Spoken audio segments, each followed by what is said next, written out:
এই চারজন ব্যক্তি ইব্রাহিম বিন আদহাম রহমতুল্লাহ আলাইহ, আবু ইউসুফ আল গসুলি রহমতুল্লাহ আলাইহ এবং হজরতে আবু আবদুল্লাহ সঞ্জারি রহমতুল্লাহ আলাইহ জিহাদের উদ্দেশ্যে রওনা হলেন। অনেক দূর হেঁটে যাওয়ার পর সমুদ্র তীরে পৌঁছে একটি নৌকায় উঠে বসলেন। নৌকা চলতে শুরু করলো। নৌকার একজন লোক দাঁড়িয়ে ঘোষণা করল, নৌকার সমস্ত যাত্রী এক এক দিনার ভাড়া প্রদান করবেন। সবাই নৌকার ভাড়া দিতে শুরু করলো। এই চারজনের অবস্থা ছিল এরকম, তাদের কাছে পোশাক ছাড়া আর কিছুই ছিল না। যখন নৌকার লোকটি তাদের কাছে এলো, তখন হজরতে ইব্রাহিম বিন আদহাম রহমতুল্লাহ আলাইহ উঠে দাঁড়ালেন এবং নৌকা থেকে নেমে সমুদ্র তীরে চলে গেলেন। অল্প কিছুক্ষণ পর তিনি আবার ফিরে আসলেন। আর তখন হজরতে ইব্রাহিম বিন আদহাম রহমতুল্লাহ আলাইয়ের কাছে 4টি এমন দিনার ছিল যার উজ্জ্বলতায় চোখ ধাঁধিয়ে যাচ্ছিল। হজরতে ইব্রাহিম বিন আদহাম রহমতুল্লাহ আলাইহ সেই দিনারগুলো দিয়ে নৌকার ভাড়া পরিশোধ করলেন। তারপরে নৌকার নঙ্গর তোলা হলো এবং যাত্রা শুরু হয়ে গেল। দর্শক, এই চারজন বুজুর্গ ব্যক্তির নৌকার সঙ্গে আলেকজান্দ্রিয়া, আসকালান, তিউনিস এবং দাকিয়াত ইত্যাদি বিভিন্ন অঞ্চলের নৌকাগুলিও একসাথে যাত্রা করতেছিল। এইভাবে প্রায় 16 বা 17টি নৌকা একসঙ্গে গন্তব্যের দিকে এগিয়ে চলছিল সমুদ্রের মধ্য দিয়ে। কয়েকদিন এবং কয়েক রাত সমুদ্রের মধ্যেই কেটে যায়। হঠাৎ এক রাত সমুদ্রের মধ্যে প্রবল বাতাস বইতে শুরু করে। সমুদ্রের চারদিক অন্ধকারে ঢেকে গেল। সমুদ্র যেন কেঁপে উঠল। ভয়াবহ ঝড় শুরু হয়ে গেল সমুদ্রের মধ্যে। ঢেউগুলোর অস্থিরতা ক্রমেই বাড়তে লাগলো পানির মধ্যে। নৌকার যাত্রীদের বিশ্বাস হয়ে গেল তারা সবাই ধ্বংসের মুখে পড়েছে। সব মানুষ তখন হাত তুলে কান্নাকাটি করে মহান আল্লাহ রব্বুল আলামিনের দরবারে দোয়া করতে লাগলেন।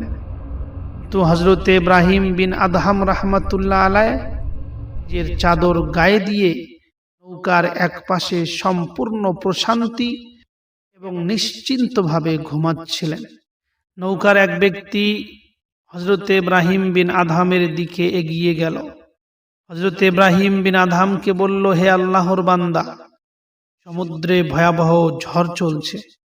আমরা সবাই মৃত্যুর মুখে পৌঁছে গেছি। আপনি নিশ্চিন্তে নৌকার এক পাশের মধ্যে শুয়ে ঘুমাচ্ছেন।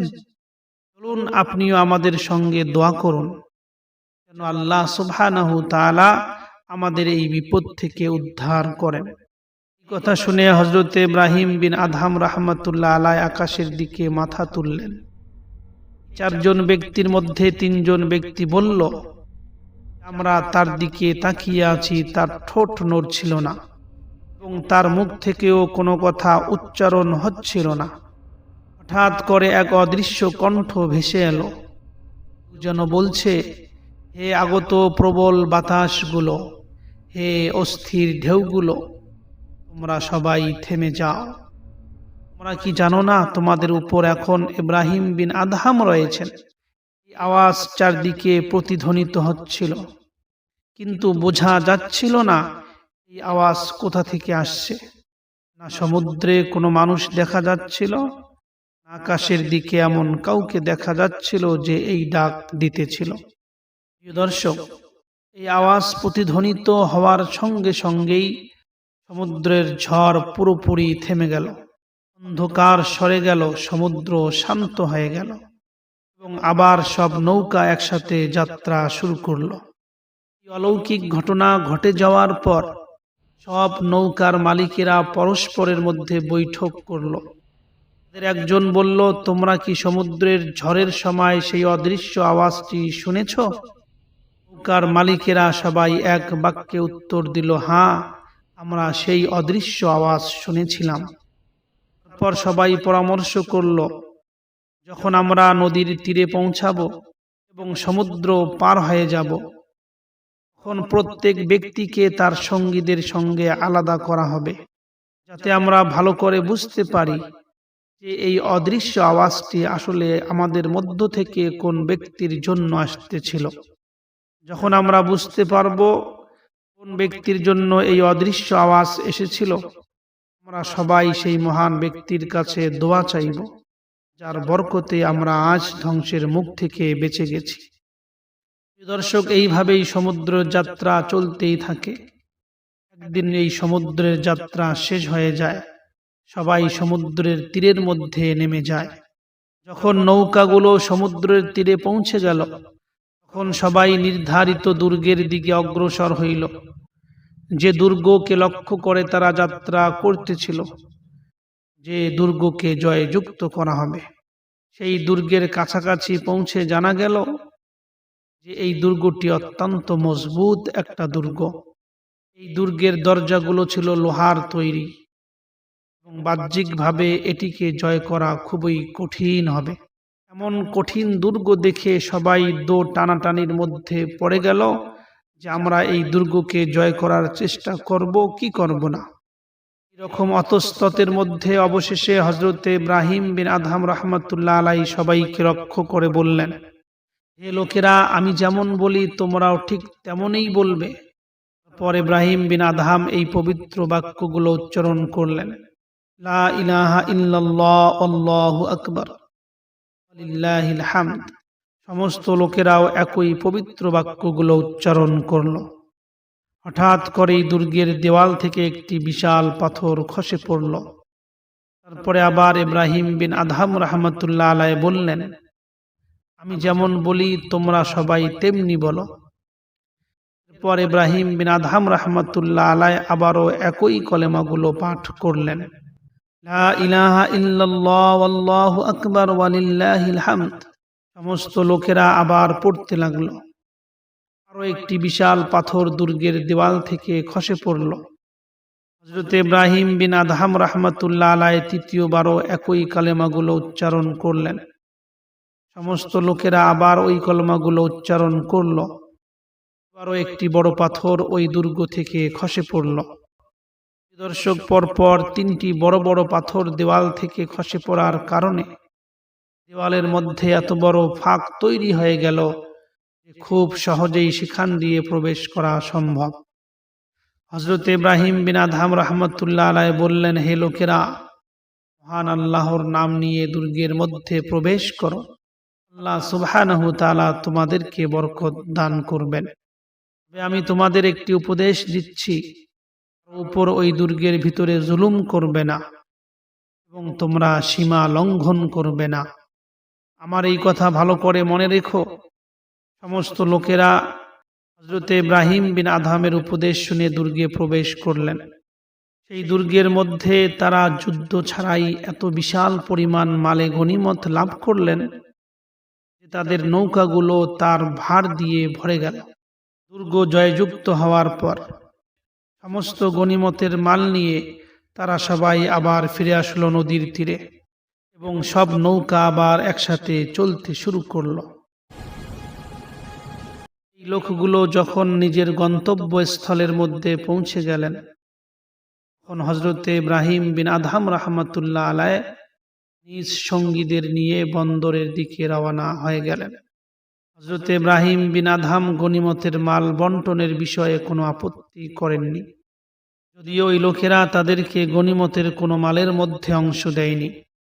এই চারজন বুজরুকদের মধ্য থেকে কোনো এক বুজরুক অন্য এক নৌকার যাত্রীদেরকে জিজ্ঞাসা করেছিল, তোমরা প্রত্যেককে কতটুকু করে গনিমতের মাল পেয়েছ? আর সেই ব্যক্তি বলেছিল, আমাদের প্রত্যেককেই প্রায় 100 থেকে 200 স্বর্ণ মুদ্রা পেয়েছি। প্রিয় দর্শক, হযরত ইব্রাহিম বিন আদহাম রাহমাতুল্লাহ আলাইহি হজ আদায়ের উদ্দেশ্যে মক্কায় আগমন করেন। হজের শেষে কুরবানির দিনে তার মাথা মুন্ডনের প্রয়োজন হলে হযরত ইব্রাহিম বিন আদহাম একজন নাপিতের সঙ্গে কথা বললেন। নাপিত যখন তার চুল কাটতে শুরু করল, সেই সময় এক ধনী ব্যক্তি এসে নাপিতকে 1 দিনার মজুরি দেওয়ার প্রস্তাব দিল এবং বলল, আমার মাথা মুন্ডন করে দাও। দুনিয়ার লোভে পড়ে নাপিত হযরত ইব্রাহিম বিন আদহাম রাহমাতুল্লাহ আলাইকে রেখে সেই ধনী লোকের দিকে চলে গেল। ধনী লোকের মাথা মুন্ডন করা শেষ হলে আবার ওই নাপিতটি ফিরে এসে হযরত ইব্রাহিম বিন আদহামের চুল কাটতে শুরু করলো। কিন্তু কিছুক্ষণ না যেতেই আবার আরেকজন ধনী ব্যক্তি 1 দিনার নিয়ে হাজির হলো। নাপিত আবার তাকে ছেড়ে সেই ধনী ব্যক্তির দিকে চলে গেল। এভাবে 5-6 বার একই ঘটনা ঘটে গেল। সাধারণ মানুষ হলে এমন আচরণে ভীষণ রাগান্বিত হয়ে যেত, কিন্তু হযরত ইব্রাহিম বিন আদহাম রাহমাতুল্লাহ আলাইহি সম্পূর্ণ ধৈর্য ও নীরবতার সঙ্গে সবকিছু সহ্য করে গেলেন। শেষ পর্যন্ত কোনোভাবে নাপিত হযরত ইব্রাহিম বিন আদহামের মাথা মুন্ডন শেষ করলেন। শেষ হলে হযরত ইব্রাহিম বিন আদহাম নাপিতকে স্বাভাবিক মজুরির 2 গুণ মজুরি দিলেন। 2 গুণ মজুরি দেওয়ার কারণে নাপিত অত্যন্ত লজ্জিত ও বিস্মিত হয়ে পড়ল। নাপিত বলল, হে দরবেশ, আমি তো আপনাকে এত কষ্ট দিয়েছি, আপনাকে বারবার ফেলে রেখে অন্যদের কাজে চলে গেছি। আমি ভেবেছিলাম আপনি হয়তো আমাকে কিছুই দেবেন না। যদি আপনি দিতেই চান তবে অন্যদের মতোই দিন। 2 গুণ দেওয়ার কারণ কি? হযরত ইব্রাহিম বিন আদহাম রাহমাতুল্লাহ আলাইহি উত্তরে বললেন, মজুরি তো তোমার পরিশ্রমের হক। অতিরিক্ত যা আমি দিয়েছি তা এই কারণে দিয়েছি যে যখনই তুমি আমাকে ছেড়ে কোনো ধনী ব্যক্তির মাথা মুন্ডন করতে যেতে, তখন আমার নফসের ভিতর প্রবল রাগ ও উত্তেজনা সৃষ্টি হতো। আমার নফস চাইতো আমি তোমাকে কিছু গালিগালাজ করি, কিন্তু আমি নিজের নফসকে পরাজিত করতে চুপ করে ধৈর্য ধারণ করেছি। আর ধৈর্যশীলদের মর্যাদা আল্লাহর কাছে অত্যন্ত উঁচু। এই মহামূল্যবান সওয়াব আমি তোমার মাধ্যমেই অর্জন করেছি। সুতরাং প্রকৃতপক্ষে তুমি আমার উপকারকারী এবং তুমি আমার বন্ধু। এই কারণেই তোমাকে অতিরিক্ত পারিশ্রমিক দিয়েছি। হযরত ইব্রাহিম ইবনে আদহাম রাহমাতুল্লাহ আলাইহি এবং হযরত শফিক বলকি রাহমাতুল্লাহ আলাইহি দুইজনে পরস্পরে মক্কা শরীফের একটি মসজিদের মধ্যে এক জায়গায় হন। পরস্পরের কথাবার্তা শুরু হয়। কথাবার্তার এক পর্যায়ে শফিক বলকি রাহমাতুল্লাহ আলাইহি বলেন, হে ইব্রাহিম বিন আদহাম, রিজিক বা জীবিকার ব্যাপারে আপনি কি করেন? হযরত ইব্রাহিম ইবনে আদহাম রাহমাতুল্লাহ আলাইহি উত্তর দিলেন, যদি কিছু পেয়ে যাই তবে আল্লাহর শুকরিয়া আদায় করি, আর যদি না পাই তবে ধৈর্য ধারণ করি। রিজিকের ব্যাপারে আমার এটাই করণীয়। এই কথা শুনে শফিক বলকি রাহমাতুল্লাহ আলাইহি বলেন, আমাদের মহল্লার কুকুরগুলো তো ঠিক আপনার মতোই করে। যদি কুকুর কিছু পেয়ে যায় তাহলে খেয়ে নেয়, আর যদি না পায় তাহলে ধৈর্য ধারণ করে। এই কথা শুনে হযরত ইব্রাহিম ইবনে আদহাম রাহমাতুল্লাহ আলাইহি কিছুটা চিন্তিত হলেন এবং জিজ্ঞাসা করলেন, আচ্ছা, তাহলে তোমার কি পদ্ধতি? তুমি কি করে রিজিক অনুসন্ধান করো? শফিক বলকি রাহমাতুল্লাহ আলাইহি উত্তরে বললেন, যদি কিছু পেয়ে যাই তবে তা সদকা করে দেই, যদি না পাই তবে ধৈর্যের সঙ্গে আল্লাহর উপর ভরসা রাখি। এই সংক্ষিপ্ত কথোপকথনের মাধ্যমেই তাওয়াক্কুল, ইখলাস এবং ইসারের গভীর শিক্ষা লুকিয়ে আছে। প্রিয় দর্শক, খুব মনোযোগ সহকারে চিন্তা করবেন। হযরত ইব্রাহিম বিন আদহাম রাহমাতুল্লাহ আলাইহি তিনি ছিলেন বলখ নগরীর বাদশাহ। একটি হৃদয় বিদারক ঘটনার প্রভাবে ইব্রাহিম ইবনে আদহাম রাহমাতুল্লাহ আলাইহি তার দুনিয়া ত্যাগ করে আল্লাহর পথে নিজেকে সম্পূর্ণ সঁপে দিয়েছেন। বহু আল্লাহওয়ালা ও বুজুর্গানে দ্বীনের সান্নিধ্য লাভের সৌভাগ্য তিনি লাভও করেছিলেন। হযরত জুনায়েদ বাগদাদী রাহমাতুল্লাহ আলাইহি বলেন, ইব্রাহিম ইবনে আদহাম রাহমাতুল্লাহ আলাইহি হলেন ফকিরদের সকল জ্ঞান ও রহস্যের চাবিকাঠি। একটি বিখ্যাত বাণী হইল, যখন গুনাহ করার ইচ্ছা করবে তখন আল্লাহর রাজত্বের বাইরে বেরিয়ে যাও। এখন চিন্তা করুন, যদি গুনাহ করতে হয় তাহলে আল্লাহর রাজত্বের বাইরে গিয়ে গুনাহ করতে হবে। আমরা কখনো আল্লাহর রাজত্বের বাইরে কখনো যেতে পারি না। এই জন্য আমরা যেখানেই গুনাহ করি না কেন আল্লাহর রাজত্বের ভিতরেই হবে, বাইরে যাওয়ার সাধ্য আমাদের নেই। দর্শক একটু চিন্তা করবেন। একবার হযরত ইব্রাহিম ইবনে আদহাম রাহমাতুল্লাহ আলাইহি একটি শহরে আগমন করে একটি মসজিদে অবস্থান করলেন। ইশার নামাজ শেষ হলে মসজিদের ইমাম বললেন, মসজিদ থেকে বের হয়ে যাও, আমি মসজিদের দরজা বন্ধ করব। সেই সময়টা ছিল প্রচণ্ড শীতের সময়। হযরত ইব্রাহিম ইবনে আদহাম রাহমাতুল্লাহ আলাইহি বলেন, আমি একজন মুসাফির, আজ রাতটা এই মসজিদের মধ্যেই কাটাতে চাই। কিন্তু ইমাম সাহেব বুঝলেন না। ইমাম সাহেব বললেন, মুসাফিরদের তো অভ্যাস হয়ে গিয়েছে, মসজিদের প্রদীপ এবং মসজিদের কার্পেট চুরি করে নিয়ে যায়। এই জন্য আমি কাউকেই মসজিদে থাকতে দেব না। যদিও এখানে ইব্রাহিম ইবনে আদহাম আসে, তাকেও আমি মসজিদের মধ্যে থাকতে দেব না। আসলে ওই ইমাম সাহেব ইব্রাহিম ইবনে আদহাম রাহমাতুল্লাহ আলাইহির কথা তো শুনেছেন। তিনি একজন বড়ই বুজরুগ ব্যক্তি, কিন্তু ইব্রাহিম ইবনে আদহামকে তিনি চিনতেন না। এই কথা শুনে ইব্রাহিম ইবনে আদহাম রাহমাতুল্লাহ আলাইহি বললেন, হে ইমাম সাহেব, আমি হইলাম সেই ইব্রাহিম ইবনে আদহাম। কিন্তু ইমাম সাহেব বলল, প্রচণ্ড শীতই তোমার জন্য যথেষ্ট যে তুমি আমার কাছে মিথ্যা কথা বলছো যে তুমি ইব্রাহিম ইবনে আদহাম।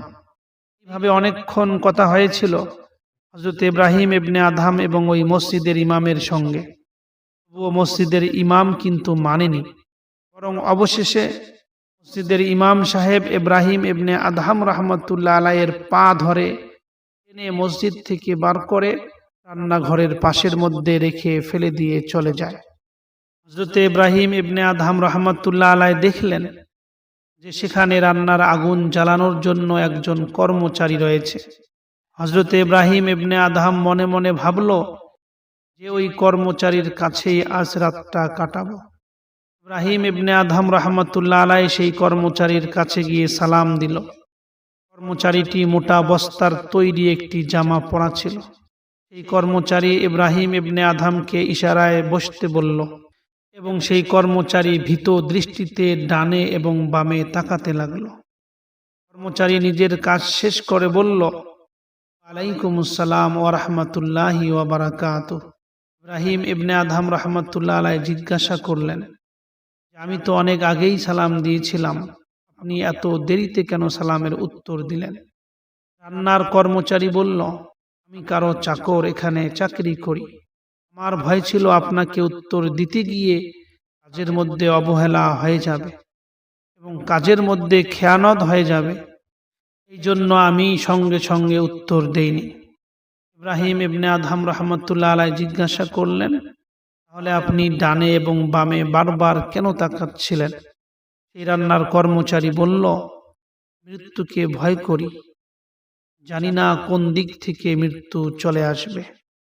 ইব্রাহিম ইবনে আদহাম রাহমাতুল্লাহ আলাইহি আবার জিজ্ঞাসা করলেন, প্রতিদিন কত মজুরি পাও? রান্নার মজুরি। রান্নার চাকরটি বলল, 1 দিরহাম আর 1 দানিক। ইব্রাহিম ইবনে আদহাম রাহমাতুল্লাহ আলাইহি বললেন, এই টাকাগুলো তুমি কি করো? এই চাকর বলেছিল, দানিকটি দিয়ে আমার পরিবারের খাবারের ব্যবস্থা করি, আর 1 দিরহাম যেটা বাকি থাকে সেটা আমার মৃত্যু ভাইদের সন্তানদের উপর খরচ করি। ইব্রাহিম ইবনে আদহাম রাহমাতুল্লাহ আলাইহি জিজ্ঞাসা করলেন, সে কি তোমার আপন ভাই? সেই চাকর বলল, আমি আল্লাহর জন্য তার সঙ্গে বন্ধুত্ব করেছিলাম, সে ইন্তেকাল করেছে, তাই তার সন্তানদের লালন পালন করিতেছি। ইব্রাহিম ইবনে আদহাম রাহমাতুল্লাহ আলাইহি আবার জিজ্ঞাসা করলেন, চাকর, আল্লাহর কাছে এমন কোন দোয়া করেছো যা তোমার কবুল হয় নাই? সেই চাকরটি বলল, 20 বছর ধরে একটি দোয়া করছি, এখনো তা পূরণ হয়নি। শুনেছি আরব দেশে একজন মহান আল্লাহর ওলি আছেন, যিনি আবেদ ও জাহিদদের মধ্যে সর্বোচ্চ মর্যাদা সম্পন্ন। তার নাম ইব্রাহিম ইবনে আদহাম। আমি আল্লাহর কাছে দোয়া করেছি, আল্লাহ যেন আমাকে তার সঙ্গে সাক্ষাৎ করে দেন এবং সেই ওলি আল্লাহর সামনেই যেন আমার মৃত্যু হয়। ইব্রাহিম ইবনে আদহাম রাহমাতুল্লাহ আলাইহি বললেন, আমার ভাই, তোমাকে সুসংবাদ, আল্লাহ তোমার দোয়া কবুল করেছেন।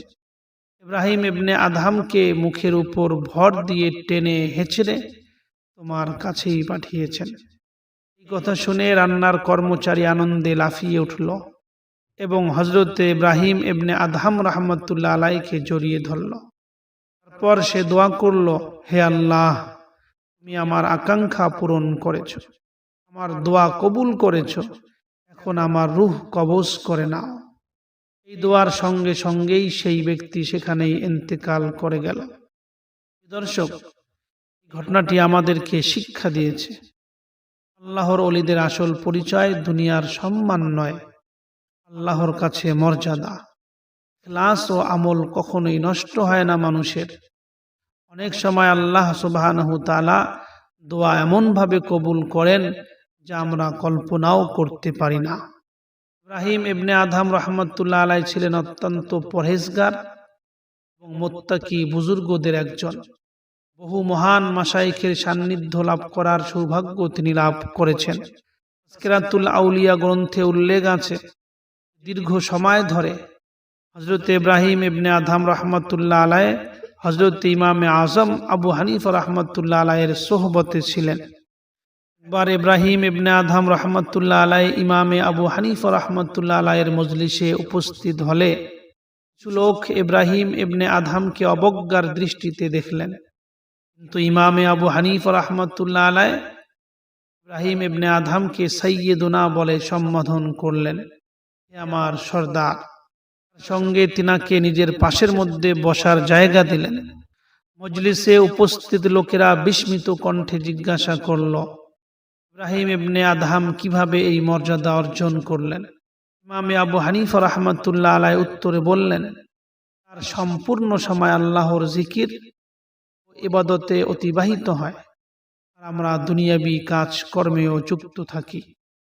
দর্শক, শুরুতে ইব্রাহিম ইবনে আদহাম রাহমাতুল্লাহ আলাইহি ছিলেন বলখ নগরীর সুলতান এবং একজন মর্যাদা সম্পূর্ণ শাসক। এরপর রাজত্ব ত্যাগ করে দরবেশের পথ অবলম্বন করেন এবং নিশাপুরের নিকটবর্তী এক গুহাকে নিজের আবাস স্থল বানান। পূর্ণ 9 বছর ইব্রাহিম ইবনে আদহাম সেই গুহার মধ্যে 9 বছর ইবাদতের মধ্যে নিমগ্ন ছিলেন। প্রতি শুক্রবার জ্বালানির কাঠ সংগ্রহ করে বিক্রি করতেন, যা আয় হতো অর্ধেক আল্লাহর পথে দান করতেন, বাকি অর্থ দিয়ে রুটি কিনে তারপরে জুমার নামাজ আদায় করতেন। জুমার নামাজ আদায় হয়ে গেলে আবার পুরো 1 সপ্তাহের জন্য গুহার মধ্যে চলে যেতেন। একদিন হযরতে শাকিক বলখি রাহমাতুল্লাহ আলাইহি হযরত ইব্রাহিম ইবনে আদহাম রাহমাতুল্লাহ আলাইহির কাছে এসে জিজ্ঞাসা করলেন, ইব্রাহিম ইবনে আদহাম, আপনি কেন দুনিয়া থেকে পালিয়ে বেড়াচ্ছেন? তিনি উত্তর দিলেন, আমি তোমার দিনকে বুকে ধারণ করে মরুভূমি থেকে মরুভূমি, গ্রাম থেকে গ্রামে এজন্য ঘুরে বেড়াচ্ছি যাতে মানুষ আমাকে কখনো শ্রমিক মনে করে, কখনো পাগল মনে করে, যেন এভাবেই আমার দিনকে নিরাপদ রেখে মৃত্যুর দরজা অতিক্রম করতে পারি। দর্শক, রমজান মাসে ইব্রাহিম ইবনে আদহাম রাহমাতুল্লাহ আলাইহি জঙ্গল থেকে ঘাস কেটে বিক্রি করতেন, সেই অর্থ সম্পূর্ণ দান করে দিতেন এবং সারা রাত ইবাদতের মধ্যে কাটিয়ে দিতেন। ইব্রাহিম ইবনে আদহামকে জিজ্ঞাসা করল, আপনার কি ঘুম আসে না? ইব্রাহিম ইবনে আদহাম রাহমাতুল্লাহ আলাইহি বললেন, যার চোখ থেকে সর্বদা অশ্রুধারা প্রবাহিত হয় তার কাছে ঘুম কিভাবে আসতে পারে?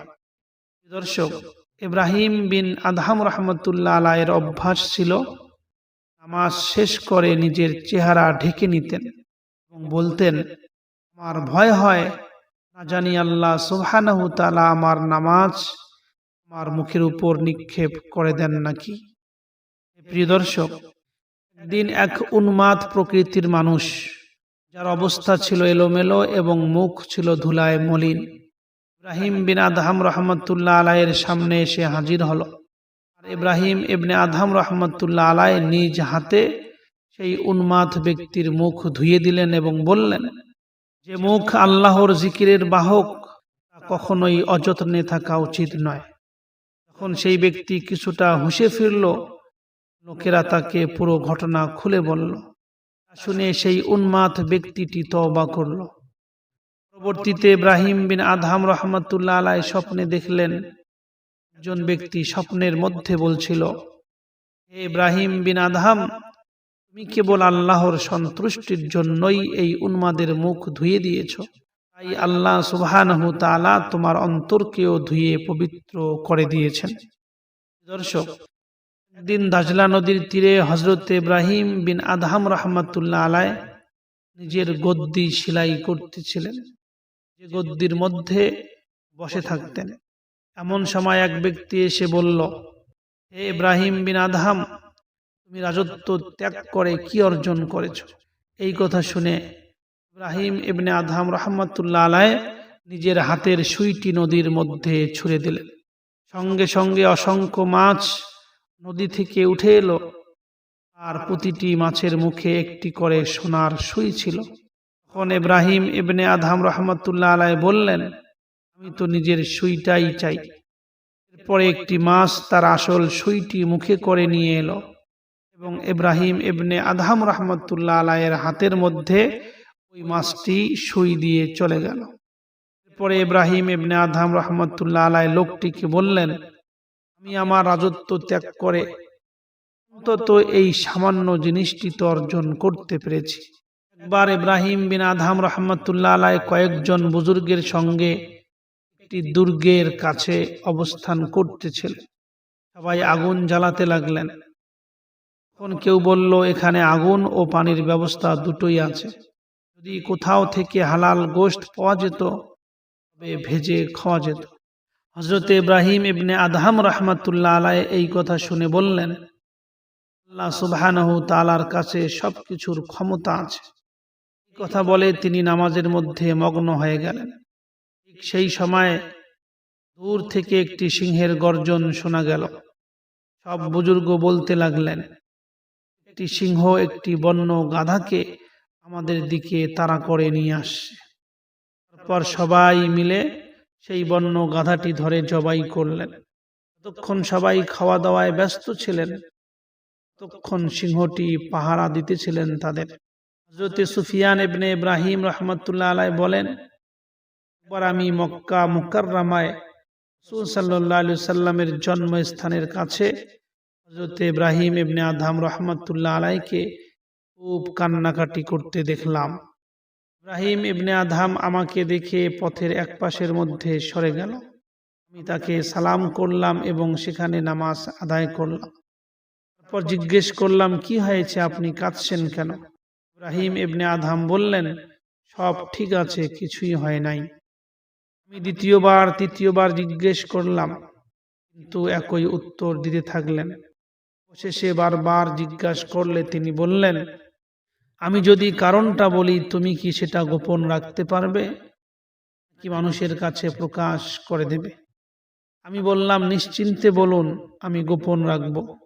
তখন ইব্রাহিম ইবনে আদহাম রহমাতুল্লাহ আলাইহি বললেন, 30 বছর ধরে আমার অন্তর সিকবাস নামের এক খাদ্য খাইতে খুব চেয়েছিল, যে খাদ্যের মধ্যে সিরকা, গোশত এবং ফলমূল থাকে।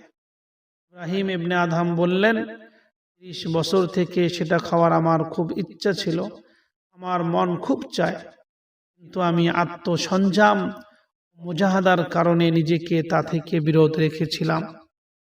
এখানে এক রাতে আমার উপর প্রবল ঘুম এসে গেল। ঘুমের মধ্যে আমি এক অত্যন্ত সুদর্শন যুবককে দেখতে পারলাম।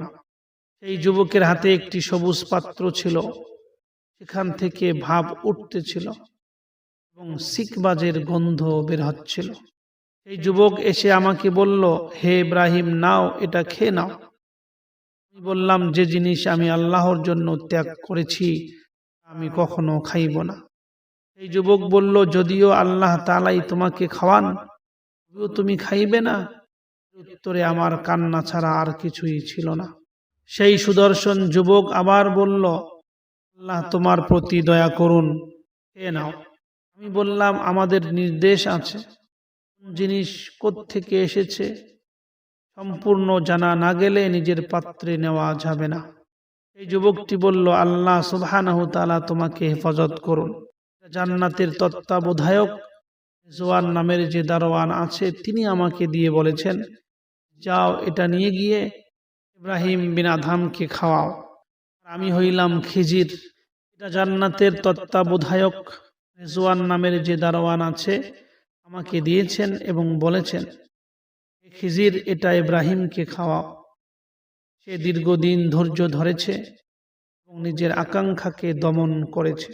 এরপর সেই যুবক বলল, ইব্রাহিম বিন আদহাম, আল্লাহ তাআলাই খাওয়াচ্ছেন, তুমি অস্বীকার করছো? আমি ফারিস্তাদের বলতে শুনেছিলাম, যে ব্যক্তি বিনা চাওয়ায় প্রাপ্ত জিনিস গ্রহণ করতে অস্বীকার করে সে তাহা চাওয়ার পরেও কিন্তু পায় না। ইব্রাহিম বিন আদহাম বলছেন, আমি বললাম, যদি এমনই হয় তবে আমি আপনার সামনে উপস্থিত আছি। এই সময় আরেকটি যুবক এলো। সে হযরতে খিজির আলাইহিস সালামকে কিছু দিল এবং বলল, এটা লুকমা বানিয়ে ইব্রাহিমের মুখে দিন। দুই যুবক তারা দুজন মিলে নিজ হাতে আমাকে খাওয়াতে লাগলেন। যখন আমার চোখ খুলল তখনও সেই খাবারের মিষ্টতা আমার মুখে ছিল এবং জাফরানের রং আমার ঠোঁটের মধ্যে লেগেছিল। ইব্রাহিম বিন আদহাম বললেন, আমি জমজম কূপে গিয়ে সব ধুয়ে ফেললাম, কিন্তু না, স্বাদও গেল না, রঙও গেল না।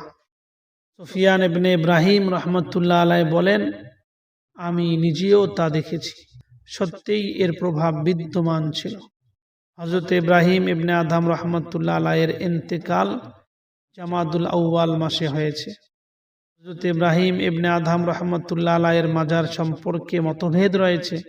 কেউ বলেন তিনি বাগদাদে সমাহিত আছেন, আবার কারো কারো মতে তিনি শামের ভূখণ্ডে হযরতে লূত আলাইহিস সালামের কবরের নিকটে দাফন করা হয়েছে। আল্লাহ সুবহানাহু ওয়া তাআলা আমাদেরকে এই সকল ঘটনা শুনে নসিহত হাসিল করার তৌফিক দান করুক এবং সেই অনুপাতে আমল করার তৌফিক দান করুক। ভিডিওটি ভালো লাগলে একটি কমেন্ট করে অবশ্যই জানাবেন। আসসালামু আলাইকুম ওয়া রাহমাতুল্লাহি ওয়া বারাকাতুহু।